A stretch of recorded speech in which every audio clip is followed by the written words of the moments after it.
टीकमगढ़ में प्रशासन की सद्बुद्धि के लिए धजरई पीठाधीश्वर जो महंत हैं सीताराम दास जी महाराज के द्वारा यहाँ पर प्रशासन की सद्बुद्धि के लिए यहाँ पर सेवार्चन किया जा रहा है। जैसा कि आप देख रहे हैं सेट में यहाँ पर इनके साथ बहुत सारे जो संत हैं उन्होंने यहाँ पर एक बोर्ड भी लगाया है कि धर्म रक्षा गौ रक्षा गौवंश रक्षा रुद्राभिषेक कलेक्टर परिसर में किया जा रहा है। इसके पहले कई बार प्रशासन को सूचना दी गई थी, प्रशासन को ज्ञापन दिए गए थे, अलग अलग तरीके से विरोध प्रदर्शन किया गया था कि टीकमगढ़ में जो गौवंश है खुलेआम सड़कों पर घूम रहा है, लेकिन उसके लिए प्रशासन की तरफ से कोई भी कार्रवाई नहीं की गई है। गौवंश आज भी सड़कों पर घूम रहा है।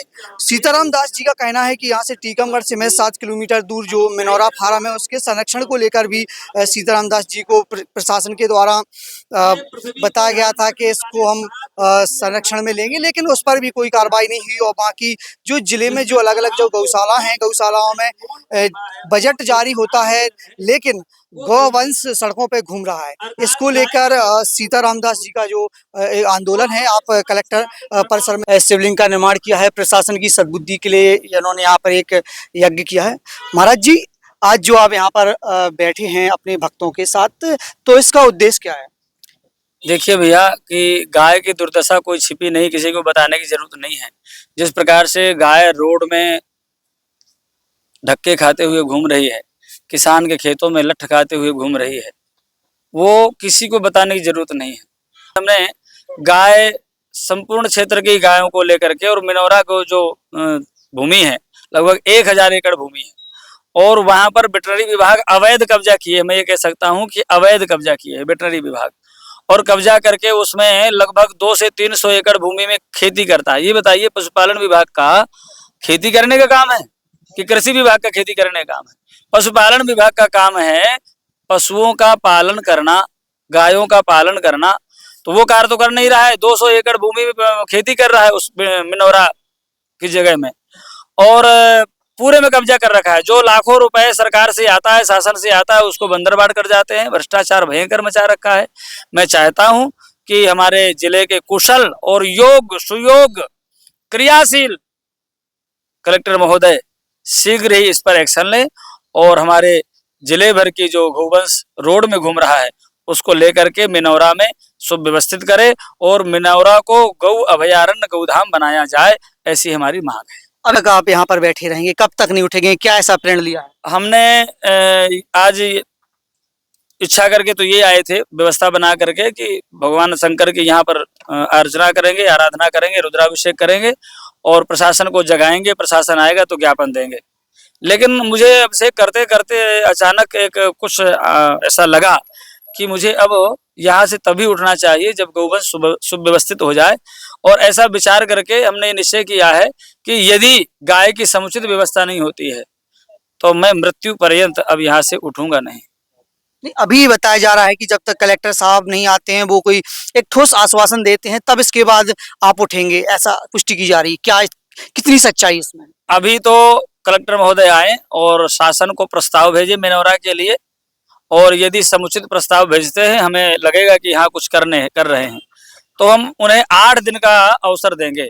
यदि 8 दिन में कोई गाय की व्यवस्था नहीं होगी तो अगला मंगलवार हम या तो धजरी तिगेला में, नहीं तो यहीं आकर के आमरण अनशन करने लग जाएंगे। देखिए, धजरी वाले महाराज जी आज आए हुए थे और उनके साथ चर्चा हुई।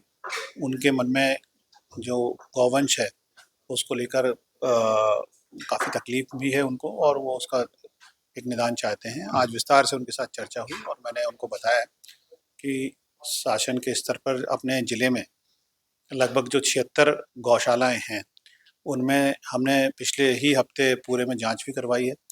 मेन रूप से हमने जो मुख्य मार्ग पर जितनी 35 गौशालाएं हैं उन सब का निरीक्षण करवाया। उसमें देखा कि कितने गौवंश उपलब्ध हैं और कितने और आ सकते हैं, क्योंकि इस चीज़ को बहुत सिस्टमेटिक ढंग से नहीं असेस किया जा रहा था, लेकिन हमने उसका परीक्षण कराया है। तो ये इसमें जिन जगहों पर जितना घोषणा की गई है उससे अगर कम गौवंश है तो उनके खिलाफ कार्रवाई भी की जा रही है। लेकिन साथ ही साथ उसमें हम ये देख रहे हैं कि इसमें ये पोटेंशियल है, इतना विभव है कि उन गौशालाओं में हम करीब 1000 और गौवंश को अभी हम वहाँ पर स्थान दे सकते हैं।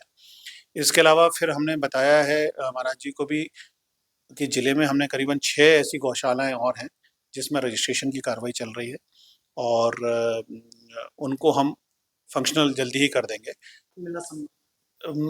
इसके लिए ऑलरेडी कार्रवाई हो चुकी है।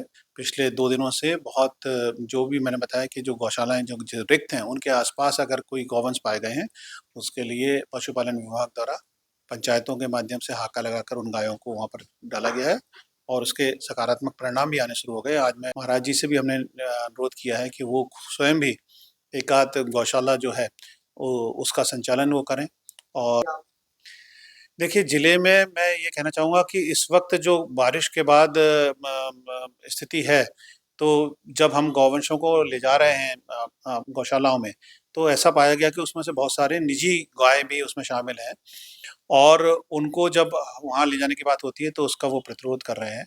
तो सभी से अनुरोध यही रहता है कि जो गाय हैं, हमारे देश में और हमारे धर्म में उनको माँ के समान माना जाता है, उनको अपने बाँध के रखें, उनकी देखभाल स्वयं करें, उनको सड़कों पर ना छोड़ें क्योंकि ऐसा करने से ना केवल उस गाय के लिए, गौवंश के लिए भी उनकी क्षति पहुँचती है, बल्कि जो ट्रैफ़िक वहाँ पर जा रहा है, जो लोग उनको लेकर जा रहे हैं, उनको भी दुर्घटना की संभावनाएँ रहती हैं। तो सभी से मेरा यही अनुरोध रहेगा कि सभी को मिलकर इस मामले में कम से कम एक होकर सारे गौवंशों को हम अच्छी व्यवस्था कर सकें, उनके लिए सबको शामिल होना चाहिए और सामने आना चाहिए।